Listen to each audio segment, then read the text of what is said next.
हर खबर पर होगी आपकी पकड़। डाउनलोड कीजिए ABP live app. Sushant Singh Rajput case में पटना में जो एफआईआर दर्ज हुई है उसको सीबीआई को सौंपने की सिफारिश राज्य सरकार ने की और सुप्रीम कोर्ट को केंद्र सरकार ने बताया कि उस सिफारिश को वो मानने जा रही है। नोटिफिकेशन जारी किया जाएगा इस बारे में।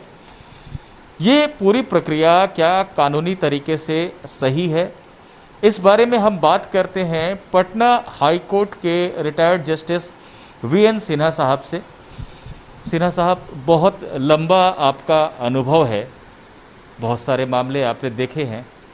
ये मामला क्या थोड़ा अलग लगता है कि एक राज्य में एफआईआर हो गई, दूसरे राज्य में हुई घटना की, न सिर्फ एफआईआर हुई, अब सीबीआई को भी जांच दी जा रही है, सेंटर भी उसको स्वीकार कर रहा है। क्या ये कानूनी तौर पर ठीक है? देखिए, बिहार पुलिस ने एक एफआईआर रजिस्टर किया सुशांत सिंह राजपूत जी के पिताजी के स्टेटमेंट के बेसिस पे। जब उन्होंने रजिस्टर किया तो ये समझा जाता है कि उस स्टेटमेंट से वो सेटिस्फाइड थे बिहार पुलिस वाले कि ये offence substantive criminal offence disclose कर रहा है, और अगर सब्सटेंटिव क्रिमिनल ऑफेंस डिस्क्लोज कर रहा है तो ये पुलिस की जिम्मेवारी है कि वो जो स्टेटमेंट उन्होंने रिकॉर्ड किया है उसके बेसिस पर वो सेक्शन 154 सीआरपीसी में एक फर्स्ट इंफॉर्मेशन रिपोर्ट दर्ज करें, जो इन्होंने दर्ज किया। दर्ज करने के बाद उस एफआईआर को, क्योंकि वो सब्सटेंटिव ऑफेंस डिस्क्लोज कर रहा था, वहाँ के सरकार ने, बिहार सरकार ने ये समझा कि ये सिंस कनेक्टेड अकरेंस एक्चुअली हुई है मुंबई में, तो उन्होंने सोचा कि बिहार पुलिस में have some difficulty in conducting the probe at Mumbai, so they thought it better to refer the FIR for being taken over by CBI, so that CBI will collect the other materials on the basis of this present FIR from Mumbai and then proceed with the investigation. तो ये जो अभी substantive FIR Bihar में हुआ है, इसका reference मेरे हिसाब से कोई गलत नहीं है, लेकिन सुप्रीम कोर्ट ने ये बात जान करके भी महाराष्ट्र गवर्नमेंट को, बॉम्बे पुलिस को और कंसर्न पार्टीज को नोटिस दिया है। वो ये जानना चाहते हैं कि महाराष्ट्र पुलिस जो अभी इन्वेस्टिगेट कर रही है, बॉम्बे पुलिस, वो उनका इन्वेस्टिगेशन 174 सीआरपीसी के तहत वो राइट डायरेक्शन पे है कि नहीं, और अगर क्रिमिनलिटी डिस्क्लोज कर रहा है मटेरियल्स, तो in that light the first information report वो भी रजिस्टर करेंगे मुंबई पुलिस। लेकिन तब ये सवाल उठेगा कि अगर 1-1.5 महीने से वो इन्वेस्टिगेशन चल रहा है सेक्शन 174 सीआरपीसी में, इंक्वेस्ट प्रोसीडिंग्स के बेसिस पर जो होता है, तो ये कुछ समय कुछ ज़्यादा लग जाने के वजह से हो सकता है कि सुप्रीम कोर्ट कहे कि नहीं साहब, वो केस भी अब ये सीबीआई ही देखेगी।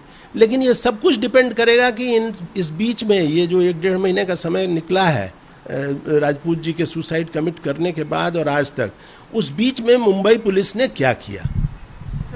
ये सवाल ये बन रहा है कि एक जगह घटना होती है, उसकी एफआईआर किसी दूसरे राज्य में करवाई जाती है कंप्लेनेंट की तरफ से, जो विक्टिम के जो पिता हैं उनकी तरफ से।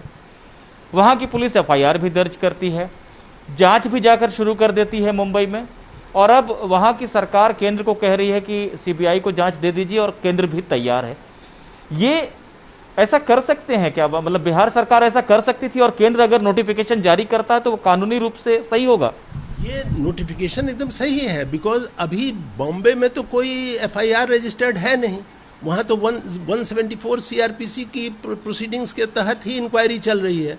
तो वो इंक्वायरी वो कर रहे हैं, और उस इंक्वायरी के तहत उन्होंने स्टेटमेंट्स कलेक्ट किए हैं। उस स्टेटमेंट में क्या रेलिवेंट है नहीं है वो जानने के लिए इस सब्सटेंटिव एफआईआर के बेसिस पर यहाँ बिहार पुलिस वहाँ गई थी। अगर दोनों पुलिस क्योंकि सब कुछ, दोनों पुलिस का काम तो यही है डिस्कवर करना कि सुशांत सिंह राजपूत ने सुसाइड कमिट किया या उसको सुसाइड करने के लिए किसी ने अबेट किया, और अगर अबेट किया तो उसके लिए प्रलोभन क्या था, ये जानने के लिए ही बम्बई पुलिस भी लगी हुई है और यही जानने के लिए बिहार पुलिस लगी हुई है। और बिहार पुलिस ने आज तक एक एफआईआर रजिस्टर कर लिया है, जो कि मुंबई पुलिस ने नहीं किया है। तो इस वजह से ये सारा कन्फ्यूजन पैदा हो गया है। क्या ये देखे जाने की जरूरत नहीं है कि बिहार में जो एफआईआर हुआ वो वहां हो सकता था या नहीं हो सकता था? क्योंकि अगर कोई पीड़ित है किसी चीज से, कंप्लेनेंट है, और उसको असुविधा है कहीं पर जाने में, तो वो किसी भी जगह पर जाके 0 एफआईआर कर सकता है, वो ट्रांसफर हो जाता है इंस्टेंटली। लेकिन यहां पर पुलिस ने एफआईआर दर्ज कर ली प्रॉपर, उसकी जांच भी शुरू कर दी। तो क्या ये देखने की जरूरत नहीं है कि क्या वाकई पटना पुलिस एफआईआर को दर्ज कर सकती थी? क्या सुप्रीम कोर्ट ये देखेगा? ये जिन्होंने पटना में मिस्टर सुशांत सिंह राजपूत के फादर ने स्टेटमेंट दे करके रजिस्टर करवाया है, उन्होंने अपने स्टेटमेंट में ये जरूर डिस्क्लोज किया होगा कि किस वजह से उन्होंने मुंबई पुलिस में ये स्टेटमेंट अपना नहीं दिया, या स्टेटमेंट अगर दिया था तो उस स्टेटमेंट का क्या हुआ, ये सब मेरे समझ से उन्होंने जरूर डिस्क्लोज किया होगा। मैंने वो एफआईआर देखा नहीं है, लेकिन ये पटना पुलिस ने जरूर उनसे पूछा होगा। और उन्होंने खुद स्टेटमेंट नहीं भी दिया होगा तो उनके फर्दर स्टेटमेंट में पटना पुलिस ने जरूर पूछा होगा कि साहब आप तो ये सारी बात मुझसे कह रहे हैं, तो इसके पहले अकरेंस वहाँ हुआ है, वहाँ जाकर के आपने क्यों नहीं कहा? अब उन्होंने क्या एक्सप्लेन किया है ये तो या एफआईआर में पता चलेगा इनके द्वारा रजिस्टर किया हुआ, या नहीं तो उनके फर्दर स्टेटमेंट जो कि 161 सीआरपीसी में बिहार पुलिस ने दर्ज किया होगा उसमें होगा। मैं दर्शकों को थोड़ा संक्षेप में बताना चाहता हूं कि जज साहब क्या बता रहे हैं हमें। इनका कहना है कि तकनीकी रूप से अगर कोई वजह सुशांत के पिता ने बताई थी पटना पुलिस को कि क्यों दर्ज करवा रहे हैं एफआईआर यहाँ पर, और उनको ऐसा लगा पटना पुलिस को कि वजह बनती है, यहाँ पर भी अपराध का कुछ हिस्सा जुड़ता है, तो एफआईआर करने में कोई गलती नहीं थी। और तकनीकी रूप से अगर बिहार सरकार सिफारिश करती है और केंद्र सरकार भी जांच दे देती है सीबीआई को, तो तकनीकी तौर पर वो गलत नहीं है। हालांकि एक ये समीक्षा का विषय है कि क्या वाकई वजह बनती थी पटना में भी एफआईआर दर्ज होने की। महाराष्ट्र में जो एफआईआर दर्ज हुई है, एफआईआर दर्ज ही नहीं हुई है, वहां पर अभी तक प्राथमिक जांच चल रही है मुंबई में। तो अगर महाराष्ट्र की पुलिस बताती है सुप्रीम कोर्ट को कि अब उनकी प्राथमिक जांच किसी अंजाम तक पहुंची है और वो एफआईआर दर्ज करना चाहते हैं, तो सुप्रीम कोर्ट ये कॉल लेगा कि जांच मुंबई की पुलिस करेगी या सीबीआई करेगी। ये कॉल सुप्रीम कोर्ट ले सकता है। अब एक और अहम बात समझ लेते हैं इनसे। सर ये बताइए कि लेकिन ये एक विचित्र सा उदाहरण नहीं बन जाएगा, कल को कोई भी कभी भी किसी भी राज्य में घटना हो और दूसरी जगह कोई ना कोई वजह भी हो सकता है कि मिल जाए, छोटी मोटी वजह भी मिल जाएगी किसी अपराध का। किसी राज्य, मुंबई में घटना हुई है तो उसका चेन्नई में भी कुछ थोड़ी सी वजह मिल सकती है कि अपराध का एक हिस्सा यहाँ तक आ रहा है, लेकिन उसकी वजह से एफआईआर दर्ज हो जाए और सीबीआई को जांच भी सौंप दी जाए, तो फिर राज्य सरकार कहाँ गई? उसका जो अधिकार क्षेत्र है कि कानून व्यवस्था को देखना या इन्वेस्टिगेशन को देखना, पुलिसिंग जो अधिकार है राज्य सरकार का, वो तो बिल्कुल ये फेडरल स्ट्रक्चर बिल्कुल तबाह हो जाएगा। तो क्या इस पर सुप्रीम कोर्ट को देखने की जरूरत है कि भविष्य में अगर ऐसी चीजें फिर होती हैं तो एक व्यवस्था बनाने की जरूरत है कि कौन एफआईआर करेगा, सीबीआई को कौन सिफारिश करेगा, सीबीआई किस तरह से जांच लेगी? ये देखिए, ये व्यवस्था ऑलरेडी है कि कौन एफआईआर करेगा और कौन सीबीआई को सिफारिश करेगा। ये सारी व्यवस्था अभी ऑलरेडी प्लेस में है। सवाल ये है कि सुशांत सिंह राजपूत के पिताजी ने अपने स्टेटमेंट में जो वजह बताया है, अगर वो वजह, सपोज कीजिए कि वो मुंबई पुलिस को उन्होंने इन्फॉर्म किया कि I want to register a case for this suicide is not a suicide, it is a murder case, और अगर मुंबई पुलिस के जो भी कॉम्पिटेंट ऑफिसर थे उन्होंने रजिस्टर करने से में आनाकानी की या कुछ अपनी मजबूरियां बताई, तो इस सर्कमस्टांस में राजपूत के पिताजी के सिवा पास सिर्फ एक ऑल्टरनेटिव यही था कि वो बिहार लौट करके आवें और उन्हें अपने प्रदेश में एफआईआर लॉन्च करें। तो अब ये क्या बात हुई है? अगर उन्होंने वहाँ किया और नहीं रजिस्टर हुआ तो इनके पास तो फिर एक ही ऑप्शन था कि बिहार आकर के रजिस्टर करें, और नहीं तो वो बेचारे कहाँ जाते। लेकिन ये एक ऐसा सवाल है क्या कि जिसपे एक बार पूरी तरह से इसके सारे पहलू को, इस केस से संबंधित नहीं लेकिन ओवरऑल भी कि कहां पर कौन एफआईआर करे और किस तरह से जांच हो और सीबीआई को कब किन परिस्थितियों में दिया जा सकता है, ये विषय एक बार पूरी तरह से स्पष्ट हो जाए ताकि भविष्य में ऐसा कोई विरोधाभासी स्थिति देखने को ना मिले। देखिए सहगल साहब, ये स्थिति एकदम क्लियर है।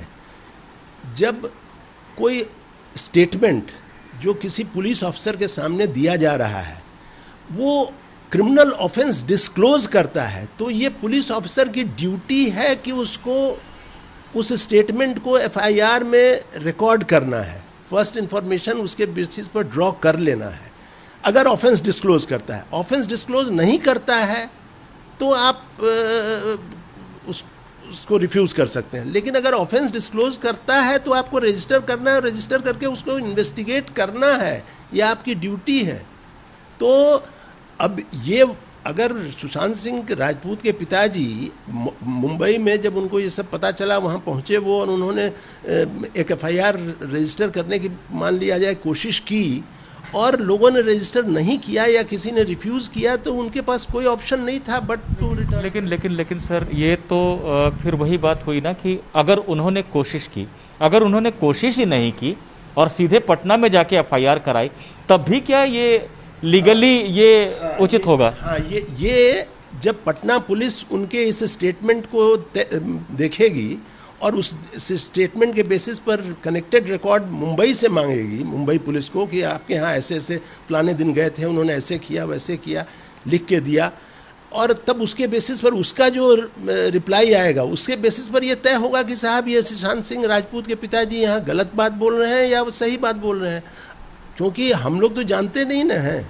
केंद्र अगर नोटिफिकेशन जारी कर देता है, सुनवाई सुप्रीम कोर्ट में लंबित है रिया चक्रवर्ती की याचिका पे कि मुंबई पुलिस को ट्रांसफर कर देना चाहिए, कोर्ट ने जवाब भी मांगा है, हालांकि जवाब में जांच की रिपोर्ट भी मांगी है देखने के लिए कि कहां तक जांच पहुंची है, पर क्या ये केंद्र का जो नोटिफिकेशन है इसको सुप्रीम कोर्ट निरस्त कर सकता है कि नहीं, सीबीआई को देने की जरूरत नहीं थी और ये गलत तरीके से दिया गया है, ऐसा भी हो सकता है?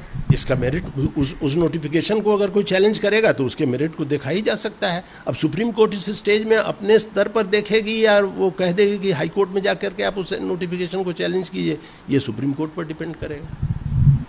तो जस्टिस वीएन सिन्हा हमें बता रहे हैं कि तकनीकी रूप से कुछ भी गलत नहीं है कि बिहार सरकार ने सिफारिश की, अपने पास जो एफआईआर दर्ज हुई थी और केंद्र ने भी उसको मानने का फैसला किया है।